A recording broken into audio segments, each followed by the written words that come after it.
할렐루야. 할렐루야. 네, 우리 주님을 찬양합니다. 여러분, 오늘 읽으신 말씀은 시편 119편 113절에서 128절입니다. 알파벳으로는 사멕하고 아인, 이 두 가지, 113절과 121절 이렇게 사멕하고 아인, 이 두 가지 알파벳으로 시작하는 것을 알 수 있는데요. 여러분, 오늘 본문 113절을 보시면 이렇게 적고 있습니다. 내가 두 마음 품는 자들을 미워하고 주의 법을 사랑하나이다. 여러분, 이 두 마음을 품는다라는 것이 어떤 의미입니까? 그것은 하나님과 하나님 아닌 것 사이에서 갈팡질팡하는 마음입니다. 하나님의 백성이라고는 하지만 우상에 있어서도 그 마음을 기울이는 사람, 또한 이 하나님을 사모하면 하나님을 추구한다 하면서도 하나님이 아닌 하나님 나라를 추구한다고 하면서도 이 세상을 동시에 매우 사랑하는 그런 마음들, 그것을 두 마음이라고 할 수 있겠죠. 여호수아가 그의 백성에게 하나님을 섬길지 우상을 섬길지 오늘 너희는 선택하라라고 촉구하기도 했고요. 엘리야 또한 열왕기상 18장 21절에서 너희가 어느 때까지 둘 사이에서 머뭇하려느냐, 여호와가 만일 하나님이면 그를 따르고 바알이 만일 하나님이면 그를 따를지니라 하니 백성이 어떻게 했죠? 말 한마디도 대답하지 아니하는지라. 이 두 마음을 품은 것입니다. 여러분, 두 마음을 품는 것이 이제 신약에도 쭉 이어지는 것을 볼 수 있는데요. 한번 말씀 찾아보겠습니다. 야고보서 1장 8절입니다.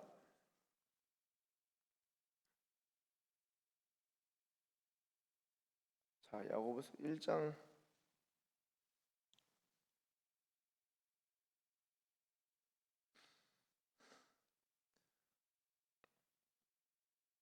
야고보서 1장 8절 찾으셨나요?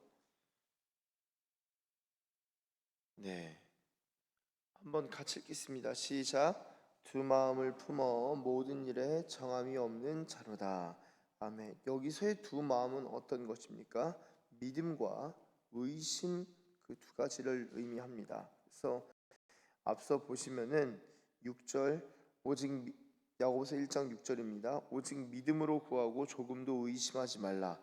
의심하는 자는 마치 바람에 밀려 요동하는 바닷물결 같으니 이런 사람은 무엇이든지 주께 얻기를 생각하지 말라. 두 마음을 품어 모든 일에 정함이 없는 자로다. 여러분, 사실 두 마음을 가진다는 것이 상당히 어렵고 스트레스 받는 일이고요. 차라리 주님이던가 주님이 아닌 게 가장 속 편합니다. 근데 이제 지금 이 야고보서나 열왕기상이나 여호수아의 선포나 그런 것들을 잘 보면은 두 마음을 갖는 게 더 힘들거든요. 사실은 한 가지를 딱 정하면은 쉬운데 둘 사이에서 머뭇머뭇거리면요 계속 재고 있는 것이고 계산하는 것이고 이쪽으로 가도 뭔가 안 될 것 같고 저쪽으로 가도 안 될 것 같아서 이쪽으로 가면 또한 될 것 같으면서도 저게 더 좋아 보이고 저쪽으로 갔다가 이게 맞는 것 같고, 여러분, 그게 굉장히 에너지 소모하는 일입니다. 구약에서는 그것이 하나님과 우상에 대한 것인데 신약에서는 이 야고보가 이제 우상 숭배, 하나님과 우상도 두 마음이지만 믿음과 의심도 두 마음인 것을 이렇게 이야기하고 있습니다. 자, 그럼 질문입니다. 어떻게 하면은 하나님이냐 우상이냐, 여기서 좀 문제를 명쾌하게 클리어하게 하나님만 나의 하나님이십니다 라고 하나님 편에 딱 서는 것, 그리고 믿음과 의심 사이에서 이거 기도해도 되나? 기도할 수 있나? 이거 기도 응답 받을 수 있을까? 이거 내가 뭔가 기도해도 안 될 것 같은데, 이런 거 기도하는 거 아니야. 근데 기도하라 그랬잖아. 이거 기도하면서도 헷갈리거든요.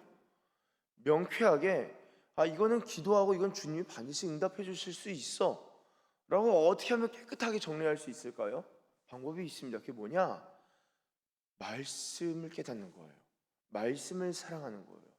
그래서 오늘 시편 119편 3절에 내가 두 마음 품는 자들을 미워하고 나는 두 마음을 품지 않습니다가 아니라 113절은요 내가 두 마음 품는 자들을 미워하고 주님의 법을 사랑합니다 라고 적고 있는 것입니다. 두 마음을 품어서 주님께 갔다가 주님 아닌 것들에 기울였다가 왔다 갔다 하는 것 난 미워한다. 여러분, 주님의 말씀을 사랑하고 주님의 율례들을 배우고 주님의 증거들을 사모하고 내 눈이 주님의 계명들을 사모하다 보면요 두 마음 품는 것이 무엇인지 깨닫고 분별하는 눈이 열립니다. 그리고 두 마음을 품는 자들을 미워하는 것이죠. 이것은 두 마음 품는 것 자체를 미워하는 것에서부터 시작됩니다. 사람을 미워한다라기보다는 두 마음을 품는 그 행위와 그 태도 자체를 미워하는 것이죠. 주님의 법을 사랑하다 보면 그런 것들이 보이게 되는 것입니다. 근데 주님의 법을 사랑하지 않으면 이런 것들이 보이질 않아요. 그래서 두 마음을 품으면서도 나는 잘하고 있다라고 생각하게 됩니다. 여러분, 그렇지 않나요?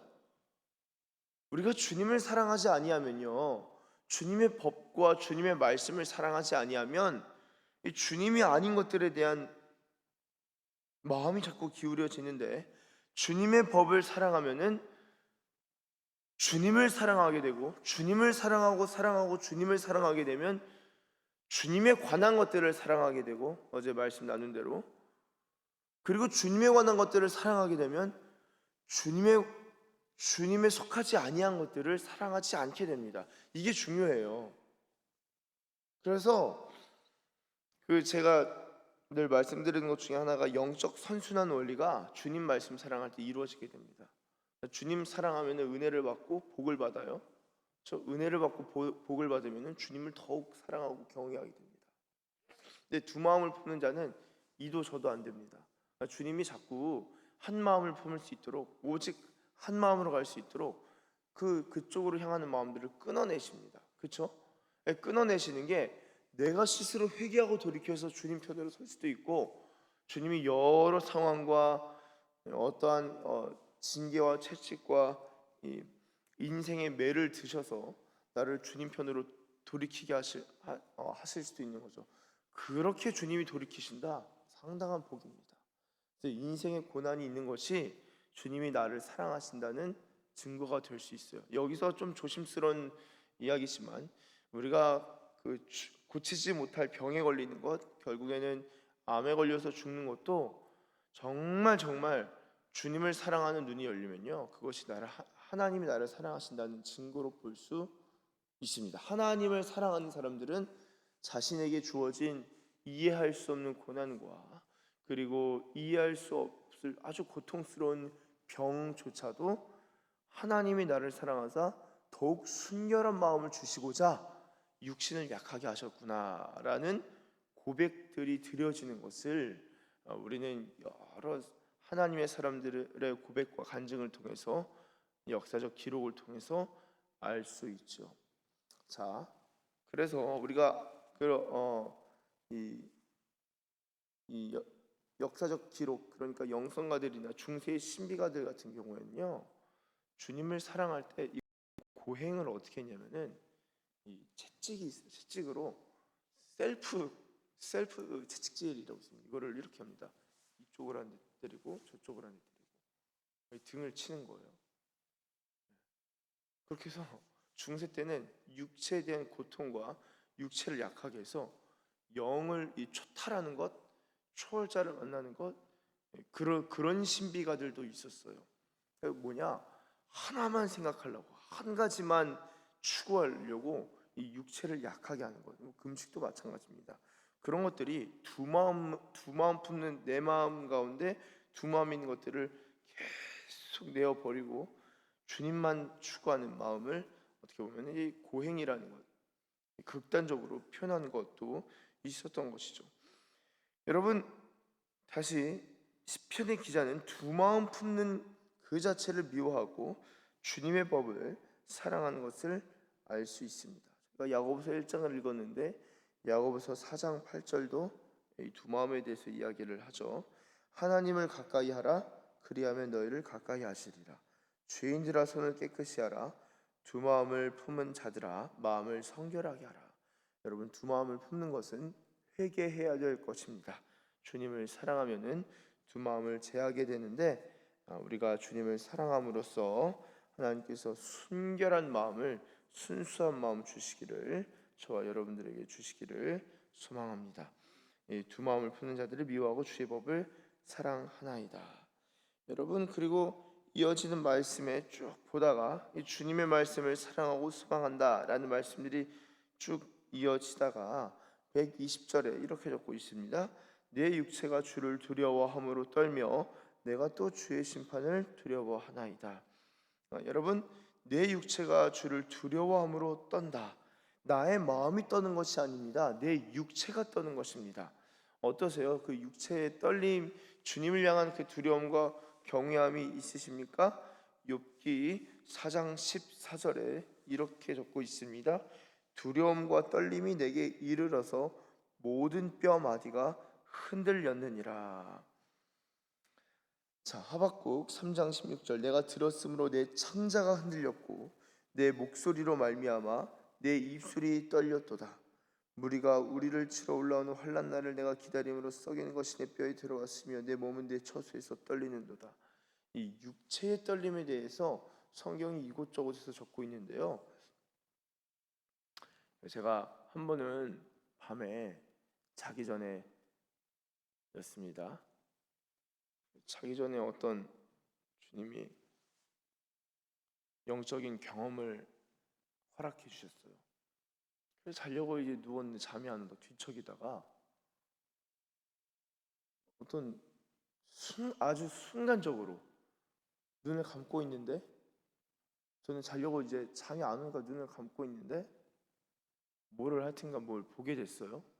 너무 놀라서 제가 어떻게 했냐면 소리를 꽉 찼어요. 아! 어머니가 뛰어왔습니다. 와서 이제 제가 막 울면서 얘기를 했어요. 막 울면서 하나님의 영광이 너무나 기이하고 놀라워서 눈물이 나요. 울면서 나서 같이 회개하길 원해요. 그래서 어머니는 놀래서 왔다가 같이 어머니랑 울면서 회개한 적이 있습니다. 주님의 영광을 아주 파편적으로, 아주 일부분을 순간적으로 그냥 딱 경험했는데, 제가 너무 놀래가지고 몸을 딱 이렇게 해서 으악 소리를 질렀던 그런 기억이 있습니다. 여러분, 그 몸이 반응하게 돼 있습니다. 원래 기도할 때도 주님의 임재가 임할 때 평강이 막 임하고 기쁨이 임하고 너무 좋은데, 주님의 임재가 영광의 임재로 나타나면요, 정말 사람이 엎드려지게 되는 거예요. 무릎 꿇고. 우리의 몸의 에너지가 주님의 영광의 임재를 버티질 못하는 거예요. 감당치 못하는 거예요. 주님 앞에 엎드려지는 것입니다. 예배가 뭐냐면은 주님 앞에, 주님의 그 영광 앞에 우리가 먼저 엎드려서 주님을 경배하는 거예요. 그렇죠? 요한계시록의 사도 요한이 환상으로 보잖아요. 주의 영이 이끌어서, 성령이 이끌어서 환상을 보는데 우리 주님을 보게 되죠. 예수님을 1장에서. 그때 어떻게 되죠? 내가 죽은 자처럼 되었다. 죽은 자같이 되었다. 그렇게 해서 엎드려지죠. 죽은 자같이. 죽은 자가 무엇입니까? 움직여요? 움직이잖아요. 제가 죽은 자 같긴 한데요. 뭐 어깨 막 돌리면 제가 죽은 자 같긴 한데요. 아니요, 죽은 자는 완전히 엎드려져서 숨도 못 쉬고 확 엎드려진 거예요. 그러면 주님의 영광을 환상 형태로 봐도 사람은요 그냥 자지러지게 돼 있는 거예요. 여러분, 내 마음이 떤다, 내 영이 떤다, 내 영혼이 떤다가 아니라 내 몸과 내 육체가 떨리는 겁니다. 주님의 영광을 경험하면, 주님의 임재를 경험하면 이 육체가 떨리게 돼 있는 거예요. 그래서 시편의 기자가 내 육체가 주를 두려워함으로 떨며 내가 또 주의 심판을 두려워합니다. 여러분, 우리가 주님의 영광을 보길 위하여 내 육체가 막 떨 정도로 보길 원합니다. 여러분, 그런 갈망, 그냥 적당한 어떤 것이 아니라 정말 주님을 사랑하는 것. 제가 지난 수련회 때 영성에 대한 강의를 했어요. 영성에 대한 강의. 원래는 다른 목사님 부탁해서 세워서 제가 어차피 기획하는 거니까 다 맡겨서, 원래는 제가 다 하려고 그랬어요. 모든 말씀과 모든 강의를 제가 요한계시록 테마를 가지고 설교하고 요한계시록 성경 공부 다 하려고 딱 생각하면서, 야, 너무 재밌겠다 하는 동시에 얼마나 피곤할지를 생각하면서 바로 마음을 바꿨습니다. 안 되겠다. 그래서 다 세우고, 또 공군의 선배 목사님도 부탁을 드리려고 하다가 또 너무 그런 것 같아서, 저희 교회에서 많이 가시니까 제가 하나 있는데, 영성 강의. 영성에서 아주 가장 중요한 것은 사랑이라고 제가 강의에 적고, 그리고 또한 영성가들의 공통점, 영성의 서적에서 공통적으로 등장하는, 아주 많이 등장하는 단어 중에 하나가 바로 desire, 바로 갈망입니다. 갈망. 그 사람이 얼만큼 주님을 사랑하냐, 그리고 그 사람이 얼만큼 주님의 사랑을 깨달았냐, 그거를 보려면은 갈망의 척도를 보면 돼요. 얼마나 주님을 갈망하는지. 그러니까 이게 우리의 몸이 주님을 갈망하는 것도 맞고, 우리의 정말 중심에서 정말 헉헉거리면서 주님을 갈망하는 것, 그게 이제 저는 영성의 중요한 지표라고 봐요. 그래서 이제 종교 천재들이 있습니다. 역사에 종교 천재들이 있다고요. 그 종교 천재들의 특징이 무엇이냐? 예수에 대한 갈망이 다른 사람들보다 확연히 뛰어났습니다.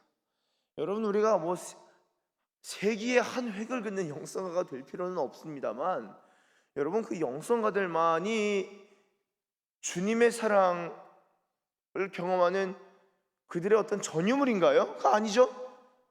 모든 사람이 주님의 사랑을 경험하고 모든 사람이 주님을 사랑하는데, 우리의 갈망은 어떤 것인가?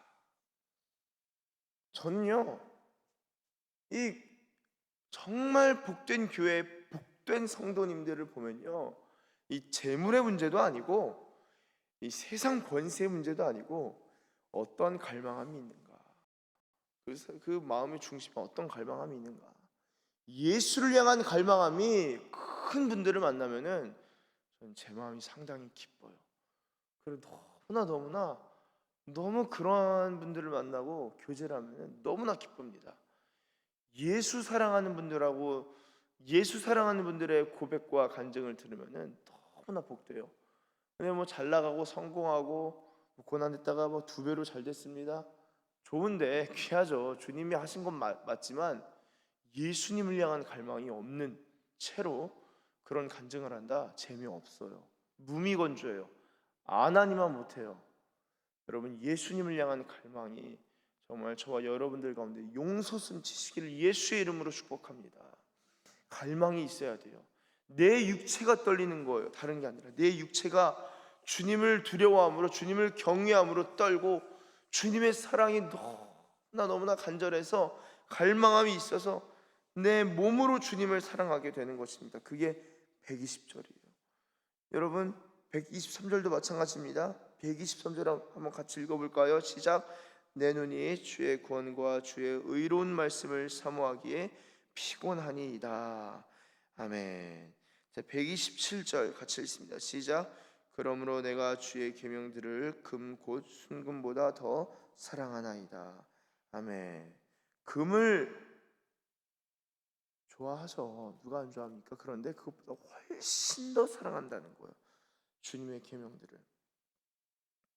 128절. 그러므로 내가 범사의 모든 죄의 법도들을 바르게 여기고 모든 거짓 행위를 미워하나이다.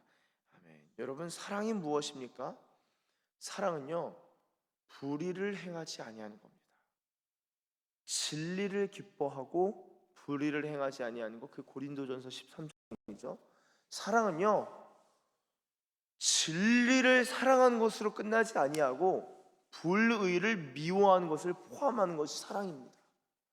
사랑은 주님의 계명을 사랑하는 것, 주님을 사랑하는 것과 동시에 두 마음 품는 것을 미워하는 것입니다.